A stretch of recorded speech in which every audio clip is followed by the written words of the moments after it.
Welcome back to our channel. तो आज हम class 12 economics chapter number 1 Indian economy on the eve of independence का part 5 पढ़ेंगे।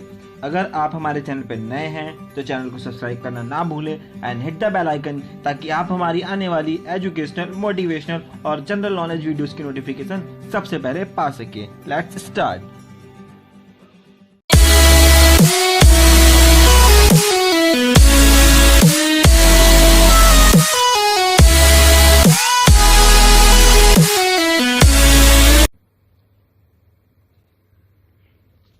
आज का जो टॉपिक है वो है occupational structure on the eve of independence. मतलब आज़ादी के समय में, मतलब ईव ऑफ इंडिपेंडेंस के समय में ऑक्यूपेशनल स्ट्रक्चर कैसा था इंडिया का।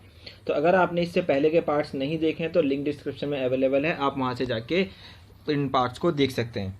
तो ऑक्यूपेशनल स्ट्रक्चर को अगर हम नॉर्मल भाषा में समझें तो सिंपल सा आप कह सकते हैं कि कौन किस सेक्टर में सबसे ज़्यादा वर्किंग कर रहा है, कौन किस सेक्टर में सबसे ज़्यादा काम कर रहा है, उसको हम ऑक्यूपेशनल सेक्टर में बताते हैं। और अगर इसकी डेफिनेशन देखें तो ये बताता है, it refers to the distribution of working person across different industries and sectors के बारे में बताता है। तो अब हम बात करेंगे ऑक्यूपेशनल स्ट्रक्चर 1951 में कैसा था। आपकी बुक में डाटा अवेलेबल है। 1947 की बात हम इसलिए नहीं करें क्योंकि उस समय जो डाटा था उसको हम विश्वास के योग्य नहीं कह सकते। तो सबसे पहले बात करेंगे एग्रीकल्चर, मैन्युफैक्चरिंग और सर्विस सेक्टर के बारे में। तो उस समय एग्रीकल्चर सेक्टर के ऊपर सबसे ज़्यादा लोग डिपेंडेंट थे। 70 से लेके 75% लोग एग्रीकल्चर सेक्टर में थे। और बुक में अगर देखें तो 72% एग्रीकल्चर सेक्टर में थे और सेकेंडरी सेक्टर यानी मैन्युफैक्चरिंग सेक्टर में 10.1% लोग वर्क करते थे और सर्विस सेक्टर में 17.2% लोग वर्क करते थे। अब हम समझते हैं प्राइमरी, सेकेंडरी और टेरिटरी सेक्टर होते क्या है। प्राइमरी सेक्टर या ये सेक्टर टोटली, ये जो सेक्टर है प्राइमरी सेक्टर, ये आपका टोटली नेचर से रिलेट करता है। इसको हम एग्रीकल्चर सेक्टर के नाम से भी जानते हैं। सेकेंडरी सेक्टर ये प्राइमरी सेक्टर के बाद का सेक्टर है। ये जो सेक्टर है आपका सेकेंडरी सेक्टर, ये मैन्युफैक्चरिंग सेक्टर के नाम से भी जाना जाता है। इसमें मैन्युफैक्चरिंग होती है। जो भी प्राइमरी सेक्टर के अंदर रॉ मटेरियल आता है वो कहाँ जाता है, सेकेंडरी सेक्टर के अंदर जाता है। उसके बाद जो टेरिटरी सेक्टर होता है जिसको हम सर्विस सेक्टर के नाम से भी जानते हैं, ये इन दोनों को आगे बढ़ाने का काम करता है। प्राइमरी सेक्टर में आप देख सकते हैं कुछ यहाँ पे पिक्चर लगाई। तो इसमें जो प्राइमरी सेक्टर में आप यहाँ पे एग्जांपल के जरिए समझ सकते हैं, इसमें ज़्यादातर फिशिंग वगैरह होती है, फार्मिंग होती है, माइनिंग वगैरह, ये इसके एग्जांपल यहाँ पे दे रखे हैं प्राइमरी सेक्टर को समझने के लिए। दूसरा में सेकेंडरी सेक्टर की बात करें, इसको मैन्युफैक्चरिंग सेक्टर के नाम से भी जानते हैं। उसमें जो है फैक्ट्री वगैरह हो गई, मिल वगैरह हो गई, इंडस्ट्रियल जो काम होता है वो आपका मैन्युफैक्चरिंग सेक्टर यानी सेकेंडरी सेक्टर के अंदर होता है। थर्ड जो है टेरिटरी सेक्टर, ये इसको हम सर्विस सेक्टर के नाम से जानते हैं। बैंकिंग वगैरह हो गई, रिटेल शॉप्स वगैरह हो गई, रेस्टोरेंट्स हो गए। सर्विस सेक्टर में जैसे मैं आपको पढ़ा रहा हूँ, ये भी एक सर्विसेज है। हम अगर ऑफलाइन कोई टीचर जाके पढ़ाते हैं वहाँ से उसे फीस मिलती है, तो वो सर्विस सेक्टर के अंदर में आता है। तो हम देखेंगे जब हम जो हमारा कंट्री थी उस टाइम पे on the eve of independence हम टोटली 72.7% प्राइमरी सेक्टर यानी एग्रीकल्चर सेक्टर के ऊपर डिपेंडेंट थे। और सेकेंडरी सेक्टर में जहाँ पे डिपेंडेंट ज़्यादा होनी चाहिए, जहाँ पे ज़्यादा लोग काम करने चाहिए, वो 10.1% था। और सर्विस सेक्टर के अंदर 17.2% था। तो जहाँ पे ज़्यादा लोग वर्क करने चाहिए वहाँ पे कम लोग वर्क कर रहे थे। तो इसके बारे में हम बात करते हैं क्या क्या बताती हैं। तो सबसे पहला जो है एग्रीकल्चर जो था वहाँ पे प्रिंसिपल सोर्स था हमारे ऑक्यूपेशन का। यही हमारा जो एग्रीकल्चर जो सेक्टर था वही हमारा एक सोर्स था ऑक्यूपेशन का on the eve of independence. क्यों? क्योंकि इंडिया जो था, इंडिया को एक रॉ मटेरियल के तौर पे यूज़ करा जा रहा था। उससे ये बोला जाता था भाई रॉ मटेरियल बनाइए, हम अपने देश में ले जाएंगे। तो इसके कारण हमारी जो डिपेंडेंस थी एग्रीकल्चर सेक्टर के ऊपर ऑक्यूपेशन के नज़रिए से वो काफ़ी ज़्यादा बढ़ गई थी। 72.7% of working population of India are engage in this sector. हमारी जो पॉपुलेशन थी वो 72.7% इसके अंदर इंगेज थी, जिसके कारण ये एक और बैकवर्डनेस का साइन दिखाता था। क्योंकि उस टाइम पे हमारी जो एग्रीकल्चर की टेक्नोलॉजी थी, जो तकनीक थी, वो काफ़ी ज़्यादा डेवलप नहीं थी और इसके कारण हमारा सेक्टर काफ़ी ज़्यादा पीछे था। दूसरा, small amount of population in development countries are engage in this sector. अब हम बात करेंगे डेवलप कंट्रीज़ के बारे में। जो बड़ी बड़ी जो डेवलप कंट्रीज़ थी वो काफ़ी कम जो अमाउंट होता है उन वहाँ के देशों के लोगों का, वो इस सेक्टर में लगाव होता है। जैसे इंग्लैंड में और अमेरिका का आप देखेंगे 2% था, जापान का 12% और जर्मनी का 4%, बल्कि हमारे देश के ही काफ़ी ज़्यादातर लोग 72.7% इसमें लगे हुए थे।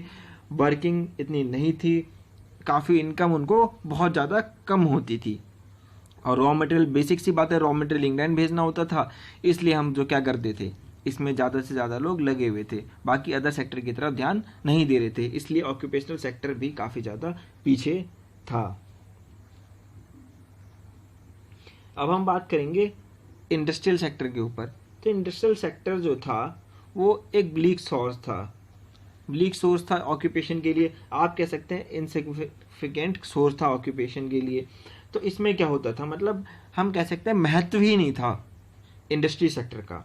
क्यों? क्योंकि जो on the eve of independence था, जो भारत, जो हमारी कंट्री थी, उसका सिर्फ 9.0% लोग इंगेज थे प्रोडक्शन सेक्टर के अंदर, और ये एक और था जो कि हमारी बैकवर्डनेस को दर्शाता था, मतलब दिखाता था।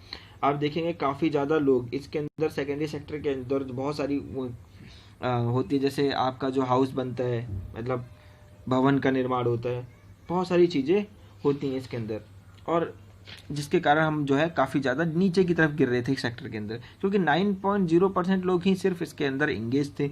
और इसके अलावा आप देखेंगे जो यूएस वगैरह कंट्रीज थी उसमें 32%, इंग्लैंड में 42 और जापान में 39। इंग्लैंड वाले 42 क्यों ना, वो हमारा सारा माल यहीं से तो चुरा के ले जाते थे, तो इसलिए वो काफ़ी ज़्यादा इस सेक्टर में लगे हुए थे, और जिसके कारण उनके देश जो था इंडस्ट्रियल सेक्टर में काफ़ी ज़्यादा आगे बढ़ा हुआ था, और हमारा जो कंट्री थी वो काफ़ी ज़्यादा ऑक्यूपेशन के मामले में इस सेक्टर के ऊपर डिपेंडेंट थी, और वही एक पिछड़ा जो है इंडियन इकोनॉमी का पिछड़ा बने की स्थिति यहाँ से भी दिखाई देती है। तो आपको समझ में आया प्राइमरी सेक्टर के बारे में, मतलब एग्रीकल्चर सेक्टर के ऊपर हम ज़्यादा क्यों डिपेंडेंट थे, क्योंकि हमारे पास काम नहीं था, और इंडस्ट्रियल सेक्टर के ऊपर काफ़ी कम सेक्टर जो लोग थे वो डिपेंडेंट थे, इसके कारण हमारा जो प्रोडक्शन था वो काफ़ी ज़्यादा नहीं हो रहा था, और ये एक बैकवर्डनेस का कारण था। थर्ड जो इसका पॉइंट है वो है अनबैलेंस्ड ग्रोथ। अब जो हमारी ग्रोथ थी वो अनबैलेंस ग्रोथ थी। अनबैलेंस ग्रोथ का क्या मतलब है, इसको हम समझा देते हैं, उसके बाद हम डेफिनेशन से समझेंगे। पहले नॉर्मल वे में आप देख लीजिए, प्राइमरी, सेकेंडरी और टेरिटरी, 3 सेक्टर हैं यहाँ पे, लिख देते हैं प्राइमरी, सेकेंडरी और टेरिटरी। अगर इसके अंदर ग्रोथ कुछ इस ऐसे हो रही है, मान लीजिए यहाँ पे हो रही है ग्रोथ 40%, 30 इधर और 30 इधर, तो ये एक बैलेंस ग्रोथ है। यहाँ पे ज़्यादा जो है एक दूसरे सेक्टर में ज़्यादा इफेक्ट नहीं हो रहा है, मगर जो आज की स्थिति हम देख रहे थे कि 72% हो रहा था प्राइमरी के अंदर, सेकेंडरी में 10% और टेरिटरी में 17%। तो ये काफ़ी ज़्यादा वो अनबैलेंस ग्रोथ थी उस टाइम पे। तो growth is said to be unbalance when all sector are equally developed, but on the eve of independence agriculture sector where in majority it was also backward।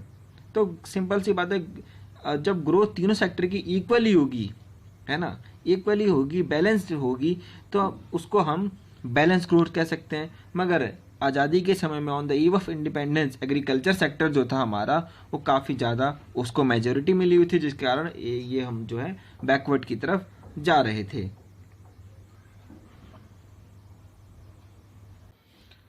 तो हम ये समझ सकते हैं कि जो हमारी इंडियन इकोनॉमी थी उस टाइम पे, स्वतंत्रता यानी इंडिपेंडेंस के टाइम पे, वो एक तरफा थी, जिसके कारण ये काफ़ी ज़्यादा पिछड़ी हुई थी। तो आपको ये पूरा टॉपिक अच्छे से समझ में आया होगा। कोई भी डाउट हो तो आप कमेंट सेक्शन में कमेंट करके पूछ सकते हैं। इसके बाद हम लास्ट पार्ट लाएंगे, उस पार्ट में आपको नोट्स प्रोवाइड करा दिए जाएंगे। Thanks for watching.